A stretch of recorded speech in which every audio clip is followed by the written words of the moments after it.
eu tinha uma casinha que era tipo bem menor, era menor do que esse estúdio assim, era um quarto e sala só. E aí a gente filmou lá, eu acho que uns 20 e poucos sketches, cada um numa parede, sabe? Tem até um making off do Porta que dá pra ver, olha, aqui foi tal, se estuda pra cá, a gente foi mudando, como as paredes eram diferentes, a gente filmou uma porrada de sketch e o estúdio não percebiam, mas que era o mesmo lugar. Era quase um estúdio lá em casa, assim. E aí, cada casa a gente filmou muitos sketches, cada casa de nós. Então era quase tudo na casa das pessoas.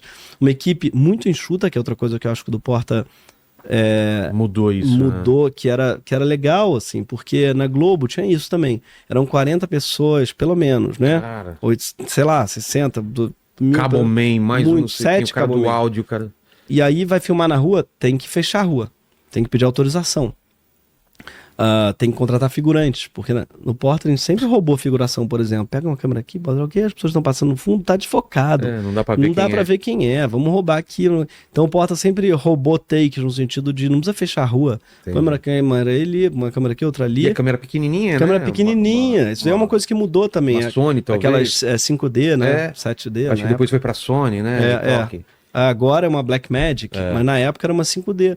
Que é uma coisa que a pessoa nem percebe que tá filmando. Acham que é é foto, né? Então a gente sempre filmou na rua, assim, sem autorização, pequenininho, tão pouca gente que ninguém nem percebia.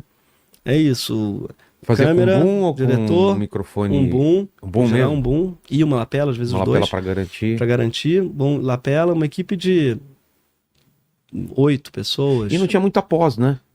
Não, o Ian, começo, edita super bem, e ele é outra coisa, acho que do Porta muito forte, que é muito legal do começo, que era uma edição diferente, né? Tinha esse olhar para edição legal, assim, e depois ele mesmo cuidava dos editores, vários editores, inclusive, depois viraram atores ou uma coisa, tipo o Magalzão, o Magal era editor do Porta. Também tinha o canal dele, também tinha... Tinha, e ele no começo era editor, assim como o Maurício também, que faz lá o programa com ele, Maurício Osório. Era também editor. O Porta tinha editores muito engraçados, até hoje tem, assim, porque eu acho que um princípio do Porta é que o editor tem que ter humor, né? O editor é fundamental na comédia, cara. É a hora de você cortar, muda totalmente. Muda tudo, pode cagar uma piada. E no humor, de modo geral, eu tenho a impressão de que as pessoas tendem a cortar muito pra ganhar ritmo. Acham que o humor é ritmo, então cola uma frase na outra, pra outra cola, tem que ser rápido, tem que ser ágil. E o humor também é pausa, porra. A piada, às vezes, tá no silêncio. Imagina você tirar tudo do silêncio. Uma expressão, né? Numa expressão, num constrangimento, num buraco, numa pausa. Então, acho que isso aí foi outra coisa do Porta, assim, a valorização das pausas, dos buracos, deixa rolar.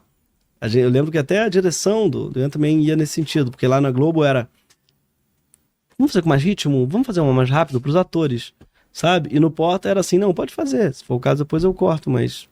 Deixa o tempo, pode esgarçar mesmo. E plano sequência, que é outra coisa que eu amo, cara. Plano sequência pra ator é muito gostoso, porque não precisa fazer plano contra plano, repete agora, pro geral, volta. Vamos fazer só um picape aqui de um cortezinho, de um repetir e ter graça em 8, tô até sendo otimista, 15 takes às vezes. Exaustivo. Plano sequência, se você faz ensaiadinho, mata ali o tempo do ator. Pra comédia isso é maravilhoso. Então, eu amo, tem alguns vídeos que são plano sequência que eu adoro. Cara, que doideira. E plano sequência é aquilo, né? Errou, faz desde o começo todo. Faz tudo, exatamente. Não é só...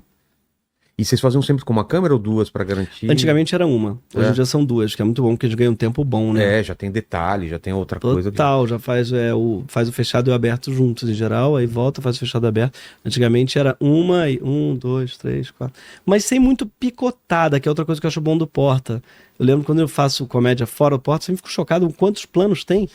Porra, cara, já deu, já foi, já. Não, vamos só fazer um detalhe, tem muito plano detalhe. E comédia, eu acho que não tem muito plano detalhe. Em geral, pra mim, funciona muito melhor no aberto. Comédia no aberto, pra ver o corpo, pra ver a relação entre as pessoas, sabe? E o cara que vem de outros lugares, sobretudo se for da publicidade, gosta de plano detalhe, do zoom que fecha. Não, deixa a câmera aberta, dá o play, deixa a mágica acontecer, cara. É uma coisa que eu curto no Porta, sabe? A gente tem menos plano de cobertura. A galera adora fazer plano de cobertura, até ver como é segurança do diretor também depois pra cortar. Mas, cara, não precisa tanto. Se você confiar no taco que a cena tá boa, aberto, fechado, já resolveu. E era o Ian que fazia. Era o Ian que fazia a câmera no começo ou não? No começo era. E o áudio Tudo. também? Não, o áudio era o Bruno, querido Bruno. E o Gustavo também, Gustavo Chagas. Tinha alguns, mas no som não. Som sempre do começo teve um som, que é outra coisa também importante pra caralho, Pô. né, som. E a trilhazinha que marcou pra caramba? Gabriel Esteves. Então, como que. Cara, já de cara se escolheram O Esteves é nosso roteirista. Pô. E ele é um cara, sou apaixonado por ele. As ideias mais malucas do Porta acho que são deles. Um vídeo que eu adoro, Barata no Banheiro. O próprio Fundo Verde. Ele tem as ideias mais doidas do Porta. E ele também é músico, também é baterista, compositor. E aí o Ian falou, vou pedir pro Esteves uma musiquinha, uma vinheta. Aí ele fez essa vinhetinha, mas é isso. Ele é nosso roteirista até hoje. Talvez o nosso funcionário mais antigo seja o Gabriel Esteves. Foi sócio por um tempo, vendeu a sociedade. E tá lá, mas tá lá até hoje. O Esteves é um cara foda, eu sou fã dele. E, pô, e essa vinheta, ela ficou muito a cara, né? Vem a piada e a vinheta logo...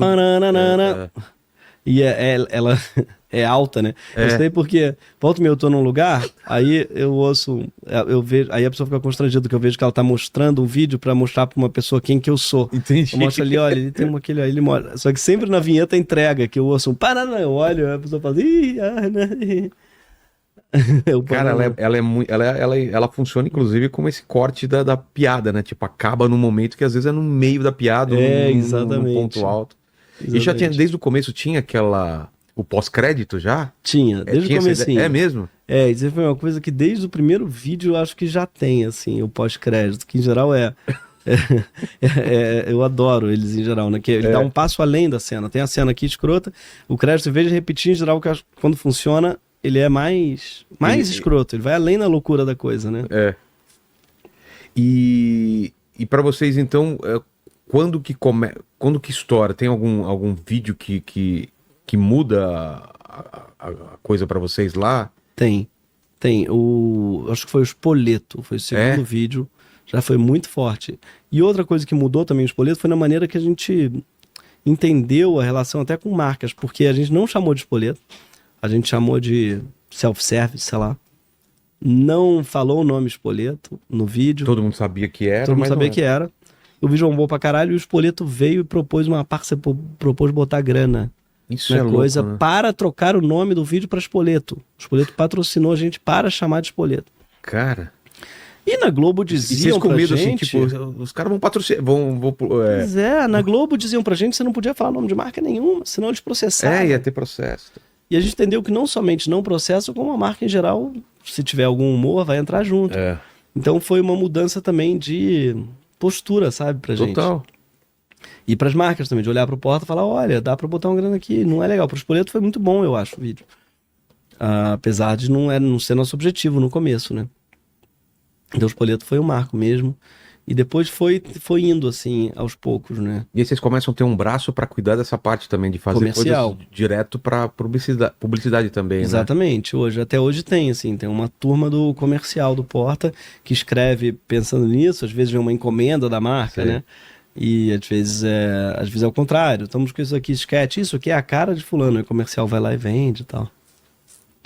E o que vai mudando no decorrer dos anos no Porta? Assim, ele vai crescendo e o que vocês vão percebendo que tem que ser feito? Assim? Contratar mais gente, claro, mas quais áreas foram crescendo? Pois no começo era um escritório muito pequeno, não tinha isso, um comercial. Era um escritório para quê? Para reunião, basicamente? Ou não? Era um escritório para reunião, para edição. Tinha uma ilha de edição, na verdade, no centro. E aí é só isso. Não tinha nada mais do que uma ilha de edição. Mas, e a gente se tipo, reunia... quantas pessoas? Cara, na ilha de edição devia ter 2, 3 pessoas. Tá. Aí tinha o Ian, uma assistente de direção, Porta e os atores. No Porta tinha no máximo 20 pessoas, no máximo. Contando com os atores, tá? Que eram 10 no total com a gente. Mas talvez menos. Hoje já se 15 pessoas. Foi crescendo aí. Para onde é que cresceu? Bom, o comercial teve que contratar gente para pensar nessa parte. Um financeiro, claro, para também pensar nisso.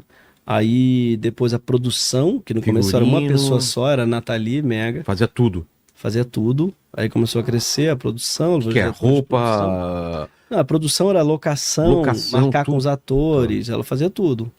E aí começou a crescer porque começou a precisar isso. A produção passou a marcar figuração também, e orçar um aluguel, não sei lá o que. E fazer 2 ao mesmo tempo ou não? Fazer, aí a gente começou a fazer 3 vídeos por dia, Cara, em vez de 1. No começo era 1, começou a fazer 2, aí passou a fazer 3 vídeos por dia.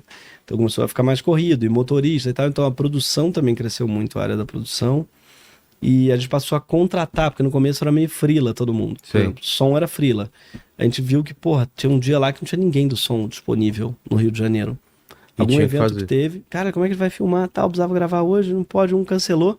Aí a gente percebeu que tinha que internalizar esses custos, né? Contratar. Então a gente passou a contratar pessoas fixas pro som. Então a gente passou a. Por isso que a gente cresceu muito no começo, porque a gente começou a perceber que valia a pena contratar um cara do som, um cara do figurino, um cara não, no caso, uma figurinista, uma assistente de figurino também para ela. A gente foi aumentando a equipe. Alguns estão com a gente até hoje. O Gui Machado, que é nosso cara da luz, nosso câmera e iluminador e cuida de toda essa parte, tá com a gente há 12 anos. Caramba. É.